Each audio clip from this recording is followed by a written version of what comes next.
चाहते आजादी, साउथ कश्मीर में कत्लेआम बंद करो, आशिफा के कातिलों को फांसी दो। हमारे लोगों के साथ कैसे कैसे जुल्म किए जाते हैं, चाहे वो जम्मू का कठुआ हो, चाहे वो साउथ कश्मीर हो, चाहे वो बांडी पोरा हो, चाहे वो कुपवारा हो। आप देखिए हालिया जम्मू में क्या किया गया। कठुआ में एक 8 साल बच्ची को जिसको कत्ल किया गया और जिसके साथ रेप किया गया, गैंग रेप, यानी कि उन लोगों ने उनके साथ कैसा जुल्म किया।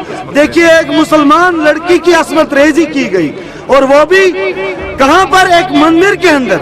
ये देखिए कि ये किस हद तक गिर चुके हैं। उसके बाद हड़ताल किस चीज पर दे रहे हैं? हड़ताल की कॉल वो लोग कातिलों को और जालिमों को बचाने के लिए दे रहे हैं। जो मुश्तरका मज़ामती क़यादत आपकी रहनुमाई कर रही है और उन रहनुमाओं को या तो जेल खानों में या तो कैद बंद में रखा जा रहा है। आप देखिए कि वो अवामी आवाज है और अवामी आवाज को दबाने के लिए ये लोग क्या क्या हरबे कर रहे हैं। इसलिए हम लोग ये मुतालबा करते हैं कि आसपा के कातिलों को सख्त से सख्त तरीन सजा दी जाए